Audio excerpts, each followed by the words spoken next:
Nemažai pradedančiųjų motociklininkų niekaip neapsisprendžia, kokio tipo motociklą jiems rinktis.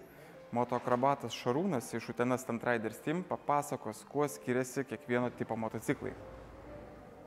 Tai kągi, pabandysiu Jums teikti šiek tiek informacijos apie dviratės transporto priemonės ir manau pradėsime nuo motorolerių. Dauguma mano, kad motoroleriai yra skirti vaikams, tai yra prastas stereotipas.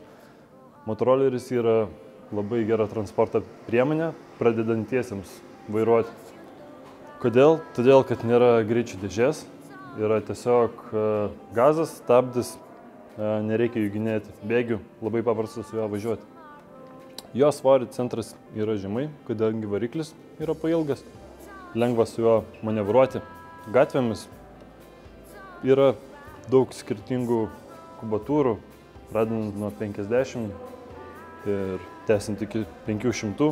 Todėl net ir pradedantieji, kurie nori jau šiek tiek galingesnė, gali pasirinkti, kad ir 150 ar 250 kubatūrą. Norintiems pradėti mokintis važiuoti su bėginiais motociklais, labai geras sprendimas pasiimti 50 arba 125 kubikų motociklą. Jie nėra tokie galingi, su jais paprasčiau išvažiuoti iš vietos, jie nėra tokie jautrus. Nuo motorolerio skiriasi jisai tuo, kad yra greičių dėžė ir jo jau sėdėsena yra tokia kaip galingesnė motocikla. Tęsiant evoliuciją toliau, seka galingesni motociklai. Jisai yra patogus važiuoti mieste. Su juo taipogi labai lengva manevruoti. Jo sėdėsena yra patogi miesto gatvėmis. Tiesiog jums jau reikėtų išsirinkti kubatūrą. Ar tai būtų 600, ar tai būtų galingesnis litrinis. Sekanti grupė yra enduro motociklai. Jie yra patogus, pakabos minkštos, su jais labai faina keliauti vingiuotais keliais, žvyrkeliais. Jie ganėtinai sunkus motociklai, tačiau pakankamai manevringi.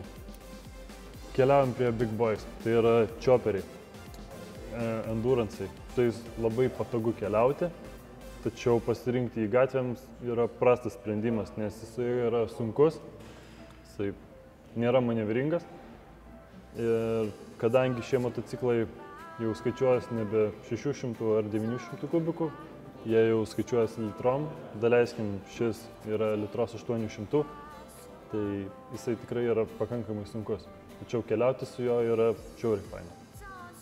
Krosiniai motociklai netinka gatvėmis, nes jie yra neregistruojami, jie neturi lempų, posūkių. Tačiau jeigu norite likti prie krosinių ir važinėti legaliai gatvėmis, čia yra puikus pasirinkimas. Klasikiniai motociklai, cafe raceriai, kurie yra perdarami iš senų strytų, šiuo metu yra tikrai ant bangos ir šiuo metu vyksta daug renginių su jais. Tai tikrai labai gera investicija. Superbaikas ir streetas. Tai žmonės labai dažnai jos maišo. Esminis dalykas – skiriasi sėdėsena. Superbaiko sėdėsena yra kur kas agresyvesnė, tu sėdi žemiau, įvaldyti yra sunkiau, tuo tarpu streetas turi aukštesnę sėdėseną, labiau tinkantis gatvėm.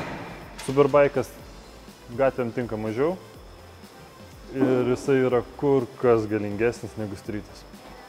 Jeigu norit pasidaryti sliperį, tiesiog nusiėmat priekinės apdailas, užsidedat apvalią lempą, pasikeičiat vairą ir turit street bike.